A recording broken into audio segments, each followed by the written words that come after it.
भगवान बनने के सिवाय और कुछ नहीं है। एक बार भगवान के सामने छोटे बन जाए और इधर उधर की बातें ना करें मंदिर में। भगवान के दर्शन करते समय इष्टोपदेश पढ़ने की कोई आवश्यकता नहीं है। भगवान के दर्शन करते समय एको हम निर्मम शुद्ध ज्ञानी योगींद्र गोचर, ये सारी बातें भगवान केवल ज्ञान में आपसे पहले जानते हैं। आप किसको सुनाने जा रहे हैं? भगवान के सामने आत्मा की बातें मत करो। भगवान के सामने अपनी कमियों को प्रकट करो, उससे कल्याण होगा। भगवान के सामने द्रव्य दृष्टि मत लाओ। भगवान के सामने अपनी पर्याय की जो हीनता है उसका एहसास करो कि हे भगवान। और फिर वो सापेक्ष है। क्या है कि जैन दर्शन में नय को निरपेक्ष नहीं लिया गया। द्रव्य से तो मैं और आप दोनों जीव हैं, लेकिन पर्याय से आप तीन लोक के नाथ और मैं तीन लोक में अनाथ। क्या? भगवान त्रिलोकी नाथ है और मैं त्रिलोकानाथ हूं। त्रिलोकानाथ क्या विग्रह होगा उसका? त्रिलोक धन अनाथ। लेकिन चूंकि आज मुझे आप मिल गए हो इसलिए मैं अपने आप को अनाथ नहीं समझता। त्रिलोकी नाथ जिसके नाथ हो वो अनाथ कैसे हो सकता है? बस मेरे अंदर यही विनय बनी रहे तो मुझे देर नहीं लगेगी। और कहीं मेरे अंदर कोई थोड़ा भी अभिमान आ गया, सबसे बड़ा बाधक तत्व मानव के जीवन में यदि कोई है तो वो है उसका मान।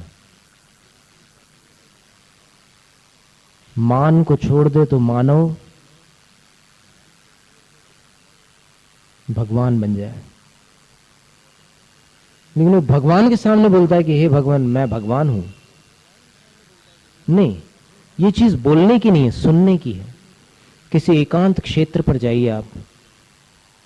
हमने एक स्तोत्र लिखा था बहुत पहले, मृत्युंजय स्तोत्र। उसमें एक हमने उत्प्रेक्षा अलंकार में एक बात लिखी कि किसी एकांत स्थान पर, जैसे नैनागिर है या फिर कोई भी सिद्ध क्षेत्र, मुक्तागिरी के ऊपर के पहाड़ पर चले जाएं, वहां पर आप अकेले चले जाएं दर्शन करने और भगवान से पूछें कि आप कौन हैं। क्या कि भगवान को ही तो अपन कई बार नहीं पहचानते ठीक से। भगवान से पूछे आप कौन हैं, तो उस शांत प्रांगण में आवाज गूंजती है। ये बात आपको पता हो, शांत प्रांगण में आवाज गूंजती है। और आवाज गूंजती है तो क्या सुनाई देगा अपने को? भगवान से आपने पूछा आप कौन हैं, तो वो आवाज गूंज करके आएगी आप कौन हैं।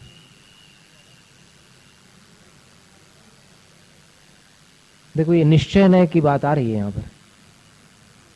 क्रियाएं व्यावहारिक है लेकिन जवाब निश्चय नय का मिल रहा है।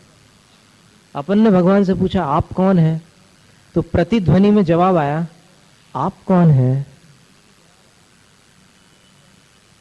फिर अंदर अंदर अपनी भक्ति कहती है और भगवान के चरणों में नतमस्तक होकर के कंठ से एक स्वर निकलता है कि आप तीन लोक के नाथ हैं। और फिर उसकी भी प्रतिध्वनि होती है वहां से। जो पहला प्रश्न था उसका जवाब यहां आ गया, आप तीन लोक के नाथ हैं। इसका नाम है निश्चय नय। क्या मतलब? वहां से भगवान ने जवाब दे दिया कि निश्चय से तू भी भगवान है। लेकिन अब मुझ में और भगवान में जो फासला है उसको भी तो देखना जरूरी है। कैसे देखोगे? तो उसके लिए वो दूसरा नेत्र भी भगवान ने ही दिया है, व्यवहार नय वाला। देखो जरा व्यवहार नय से कि मुझ में और भगवान में कितनी दूरी है। एक सागर प्रमाण दूरी है। सागर प्रमाण काल की अपेक्षा नहीं, माने एक समुद्र के बराबर। मैं समुद्र के इस तट पर खड़ा हूं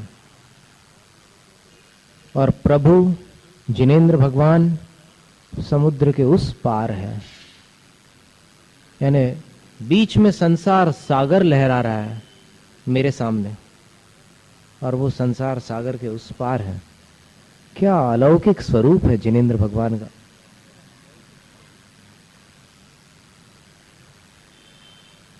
अब करो दर्शन भगवान के, कैसे नहीं आएगी भक्ति अंदर में।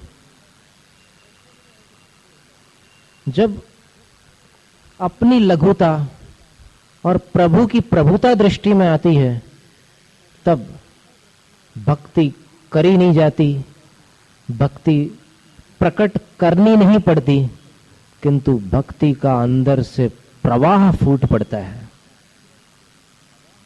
कोई ताकत नहीं है कि उस भक्त की भक्ति को रोक ले। जब ये पता चल जाए कि आप प्रभु है और मैं लघु हूं। क्या दोनों शब्द दो अक्षरों के हैं, लेकिन वो प्रभु है और मैं लघु हूं। और एक बार बस ये भक्ति आ जाए अंदर में, तो फिर प्रभु उस लघु को लघु नहीं रहने देंगे, और लघु प्रभु की भक्ति से लघु नहीं रह सकेगा। ये वो प्रभु है जिनकी भक्ति लघु को प्रभु बना देती है। कितनी अलौकिक बात है ये। कहीं संसार में किसी दर्शन में ये मान्यता नहीं मिलेगी आपको। जो एक शाश्वत सत्य रूप मान्यता है, ये चूंकि गले नहीं उतरती लोगों के।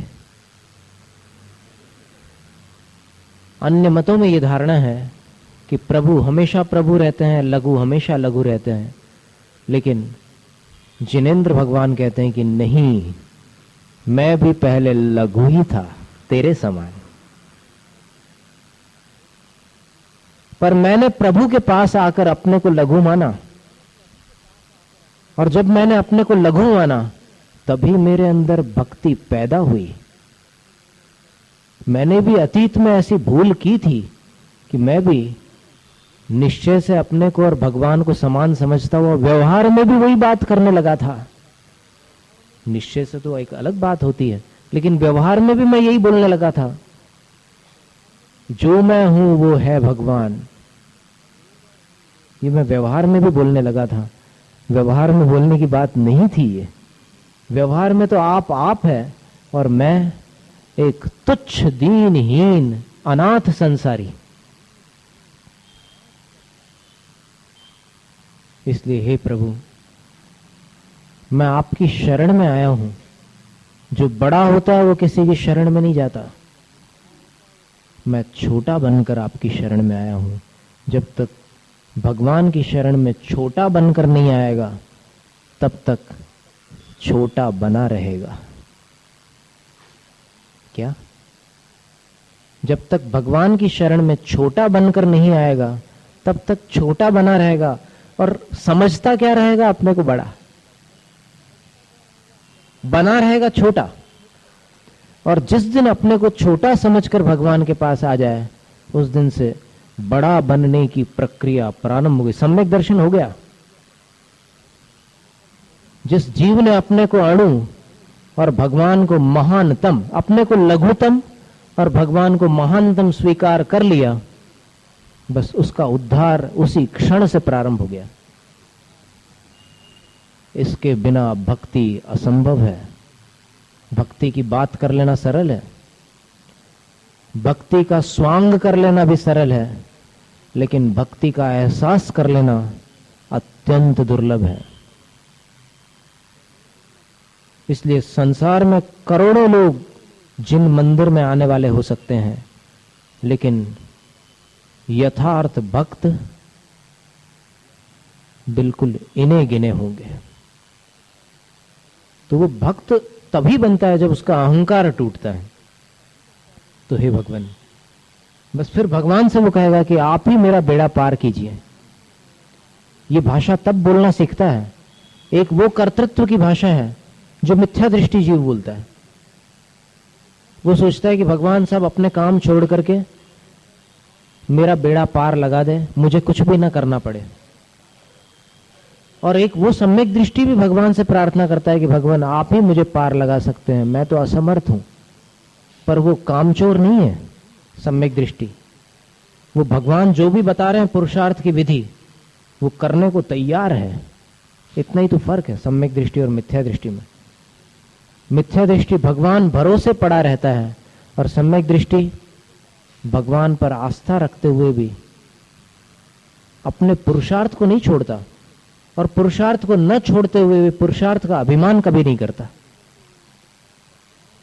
वो विनम्र बना रहता है कि भगवान आपकी ही कृपा से, आपकी ही शरण से मेरा कल्याण होगा, मैं कुछ नहीं कर सकता। मैं तो अनादिकाल से भटक रहा हूं, पंच परिवर्तन करता आ रहा हूं, मेरे में क्या ताकत है? कुछ नहीं, मैं तो दीनहीन संसारी प्राणी हूं, आपकी कृपा से ही मेरा बेड़ा पार होगा। और फिर जब आराधना करता है, जब वो भक्ति रस आता है अंदर में, उसके पहले तो जीव का सम्यक दर्शन का ही ठिकाना नहीं रहता। बिना भक्ति के सम्यक दर्शन नहीं, और सम्यक दर्शन का ही दूसरा नाम भक्ति है। शील पाहुड़ में एक गाथा आती है, अरहंते सुभक्ति सम्मतम। परिभाषा दे दी सम्यक दर्शन की। अरहंत की निस्वार्थ भक्ति का नाम सम्यक दर्शन। खत्म कर दो। जो लोग भक्ति को या सम्यक दर्शन को अलग अलग समझते हैं, भक्ति को राग समझते हैं, उनको सुधार कर लेना चाहिए। भक्ति राग नहीं है। भक्ति के साथ राग होता है, और वीतराग अवस्था में भी हो सकती है भक्ति, लेकिन भक्ति क्या है? आचार्य कुंदकुंद स्वामी कह रहे हैं, अरहंते शुभ भक्ति, प्रशस्त भक्ति, निस्वार्थ भक्ति, सम्यक्त्व है। कोई सांसारिक कामना नहीं है उस भक्ति में, सिर्फ अरहंत के गुणों में अनुराग है। उस भक्ति का ही नाम सम्यक दर्शन है। इसलिए सम्यक दर्शन की बहुत सारी परिभाषाएं जो अपनी चर्चा में आई ना, उसमें एक परिभाषा ये भी और जोड़ लेना कि अरहंत की निस्वार्थ भक्ति भी सम्यक दर्शन है। अब लेकिन उसमें अरहंत का स्वरूप तो समझ में आना जरूरी है, नहीं तो पहचाना नहीं सामने वाले को और फिर उस दोस्ती कर ली तो धोखा हो जाएगा। तो अरहंत भगवान का स्वरूप जान लिया, और भक्ति अपने आप आना ही है। उनके स्वरूप को जानोगे तो भक्ति न हो ऐसा संभव ही नहीं है, निश्चित रूप से आने वाली। कोई पैसे वाला व्यक्ति अपने से अधिक पैसे वाले को देखे तो फिर उसको लगता तो है कि मेरे से आगे है ये, नहीं लगता? निश्चित लगता है। तो अपने से गुणों में जो बहुत बहुत आगे हैं, सागर के उस पार खड़े हैं, ऐसे अरहंत के अगर एक बार दर्शन हो जाए तो लगेगा तो सही कि मैं तो कुछ भी नहीं हूं, मैं तो उनके चरणों की धूल नहीं हूं। काश मुझे धूल बनने का सौभाग्य मिल जाए। वह धूल धन्य है जो उनकी गजरेखा में पड़ी है। मुझे तो वो सौभाग्य भी नहीं है।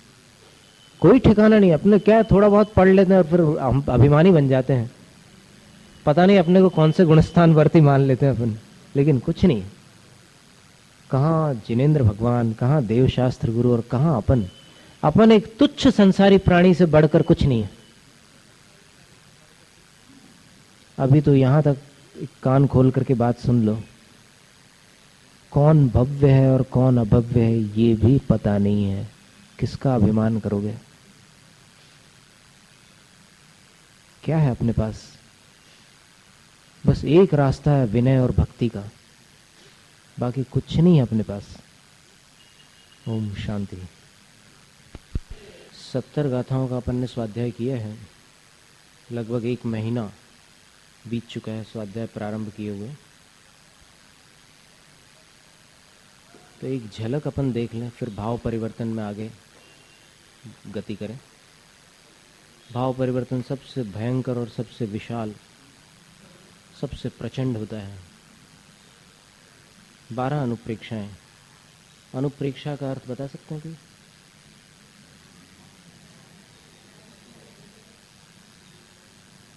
अनु, प्र और ईक्षा। अनु यानी पश्चात, पुनः पुनः, बारंबार। प्र यानी प्रकर्षण, अच्छी तरह। ईक्षा, ईक्षा यानी चिंतन करना। बार बार अच्छी तरह चिंतन करना, विचार करना, देखना, सोचना अनुप्रेक्षा है। इसको अपन हिंदी में 12 भावना बोलते हैं। वो कार्य में कारण का उपचार करके बोलते हैं। वास्तव में अनुप्रेक्षा कारण है और भावना उसका फल है, कार्य है। अनुप्रेक्षा करते रहो तो फिर उसका परिणाम जो है संवेग, वैराग्य आदि होता है, तो वो उसका फल है। तो इसमें अनित्य अनुप्रेक्षा के अंतर्गत आचार्य स्वामी कुमार कार्तिकेय मुनि कहते हैं, जो कुछ उत्पन्न हुआ है नियमतः नष्ट होने वाला है। पर्याय रूप से संसार में कुछ भी स्थिर नहीं रह सकता। जन्म मरण से घिरा हुआ है, यौवन बुढ़ापे से आक्रांत है, ग्रसित है, लक्ष्मी नश्वर है। इस तरह संसार में कुछ भी स्थायी नहीं है। अपने परिजन यानी पहचान के लोग और स्वजन यानी रिश्तेदार, पुत्र, पत्नी, अच्छे खासे मित्र, अपना लावण्य यानी सुंदरता के साथ जो शरीर में एक प्रकार की कांति होती है, चमक होती है, वो, घर, गोधन आदि सब नए बादल के समूह के समान नश्वर है। नए बादलों का समूह हवा के झोंकों से कहीं गायब हो जाता है, उसी प्रकार ये सारे देखते देखते विलीन होने वाले हैं। जितने संयोग है सब नष्ट हो जाते हैं। फिर इंद्रधनुष के समान अथवा बिजली के समान इंद्रियों के सुख अथवा अच्छे अच्छे सेवक गण हैं, और घोड़े, हाथी, रथ, वाहन आदि सारे पदार्थ देखते देखते नष्ट हो जाते हैं। एक भूकंप आ जाए तो अगले दिन का नज़ारा बिल्कुल बदल जाता है। पिछले दिन क्या ठाठ थे और अगले दिन सब गायब। जिस प्रकार रास्ते पर चलने वाले को दूसरे पथिकों का समागम होता है क्षण मात्र, सामने से कोई गाड़ी आई, उसका चेहरा देख लिया, अपन आगे बढ़ गए, वो उधर बढ़ गया। बस इसी प्रकार बंधुजनों का जो संयोग है वो भी क्षणिक है, अध्रुव है, देखते देखते समाप्त हो जाने वाला है। बचपन से स्मरण करिए आप, आज तक कितने लोग मिले और उनमें से अब तक कौन कौन साथ है। कई आए और चले गए। कितने ऐसे लोग थे जो बहुत निकट परिचित थे, पर आज उनका स्मरण भी साल में कभी एक आध बार या 2-4 साल में एक बार आ जाता है। पहले तो एक दिन नहीं कटता था उनके बिना, आज बरसों बीत चुके हैं। यानी सारे समागम क्षणिक है। ज्ञानानंद ग्रंथ में और सुंदर श्लोक दिए हैं कुछ। यस्य राज्याभिषेक श्रीः प्रभातेत्र विलोक्यते तस्मिन्नः नितस्यैव चिता धूमश्च दृश्यते। शाम को धुआं उठ रहा है आसमान में, कोई किसी से पूछता है कि ये धुआं कहाँ से आ रहा है, बोले कि सवेरे जिसका राज्याभिषेक हुआ है उसी की चिता का धुआं है।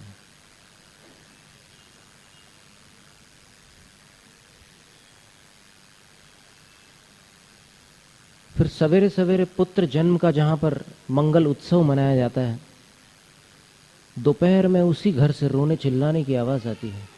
जो आया था एक दिन भी पूरा नहीं किया उसने, चला गया। सब कुछ नश्वर है, क्षणिक है।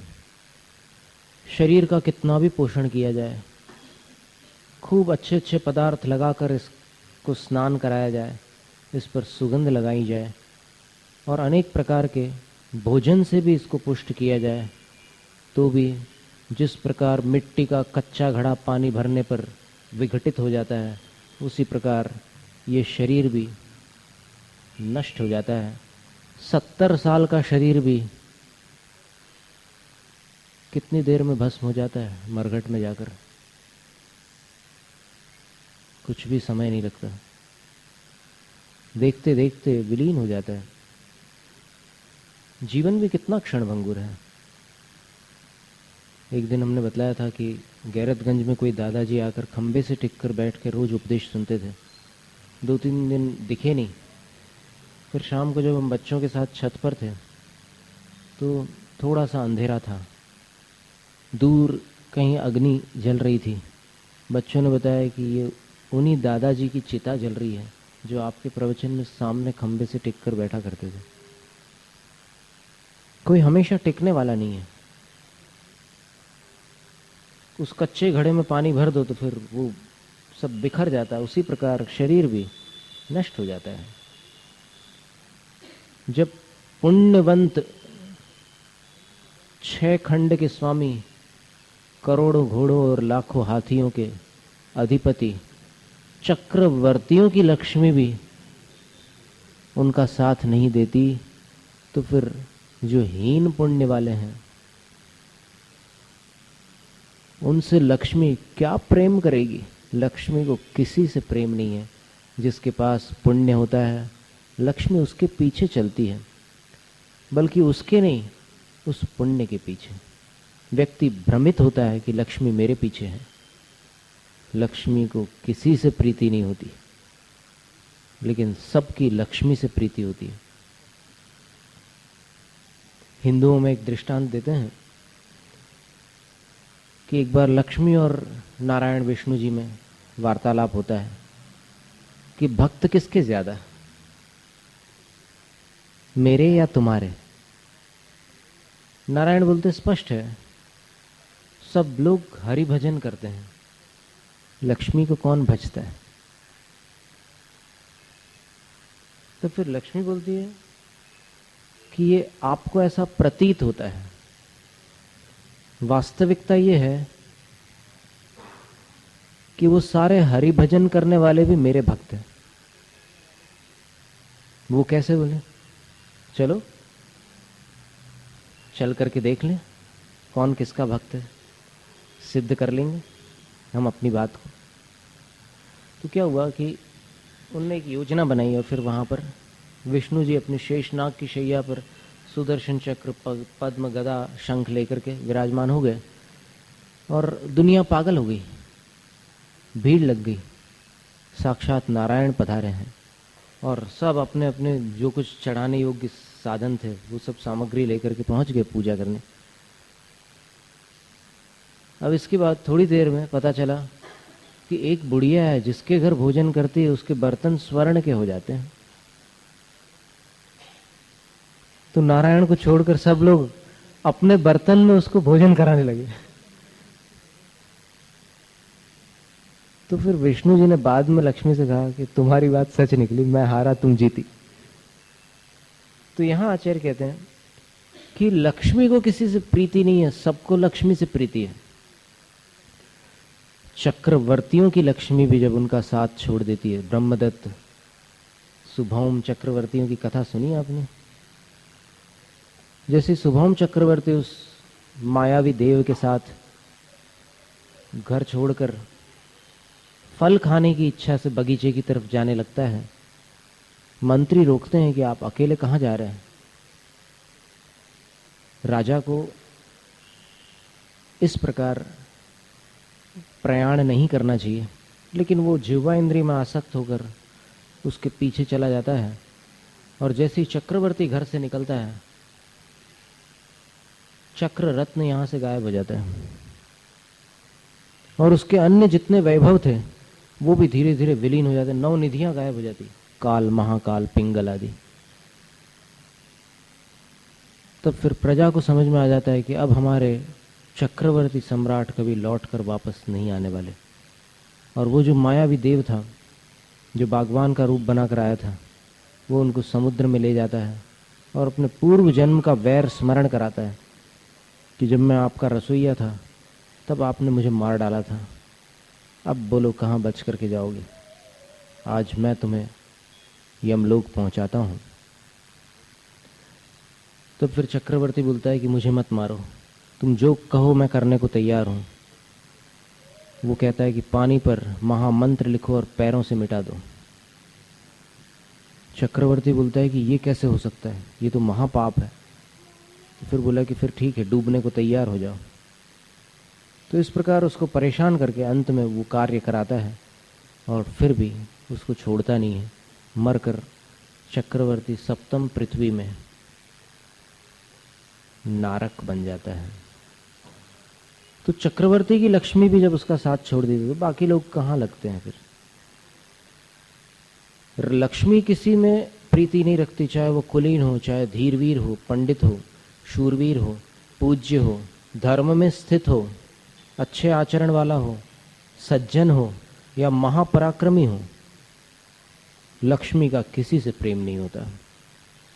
आचार्य कहते हैं कि तब तक लक्ष्मी को भोग लो, तब तक करुणापूर्वक दान कर लो अथवा सत्पात्रों को दान कर लो, जब तक पानी की तरंग जैसी चंचली है लक्ष्मी 2-3 दिन तुम्हारे साथ है, फिर तो कोई ठिकाना नहीं है।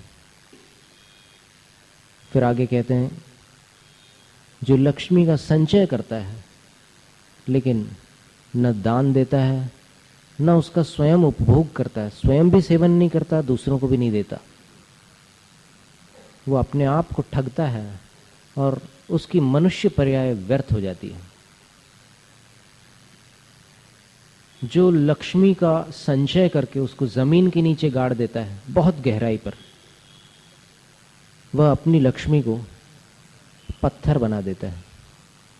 क्योंकि वो पत्थर जैसे जमीन के नीचे रहता है, वैसे ही उसकी लक्ष्मी भी जमीन के नीचे गड़ी रहती है। फिर आचार्य कहते हैं जो निरंतर लक्ष्मी को इकट्ठा करता है लेकिन न दान देता है न भोगता है, उसकी वह लक्ष्मी अपनी होकर भी पराई लक्ष्मी के समान है, क्योंकि उसके किसी काम की नहीं। जो लक्ष्मी में आसक्त होकर अपने आप को बहुत कठिनाइयों में डाल देता है, एक एक दिन बड़ी मुश्किल से काटता है, भोजन के समय भोजन नहीं करता, वह राजाओं के लिए अथवा अपने रिश्तेदारों के लिए मूर्खतावश सारी लक्ष्मी अर्पित कर जाता है। कृपणेन समो दाता न भूतो न भविष्यति, कंजूस जैसा दाता न हुआ न होगा, क्योंकि वो एक पाई खर्च किए बिना पूरा धन छोड़ जाता है। मरने के बाद पूरी संपत्ति छोड़ता है, उसमें से कुछ भी खर्च नहीं करता। जो लक्ष्मी की वृद्धि करता है अनेक प्रकार की चतुराइयों के द्वारा, लेकिन तृप्ति को प्राप्त नहीं होता, सब प्रकार के कमाई के साधन अपनाता है, रात दिन पैसे पैसे का ही विचार करता रहता है, भोजन समय पर नहीं करता, रात को चिंता के कारण नींद नहीं ले पाता। वो लक्ष्मी का स्वामी नहीं है, लक्ष्मी का दास है। क्या आचार्यों की वाणी है, एकदम एक एक गाथा पढ़ो तो एकदम अंदर तक के जाती है बात।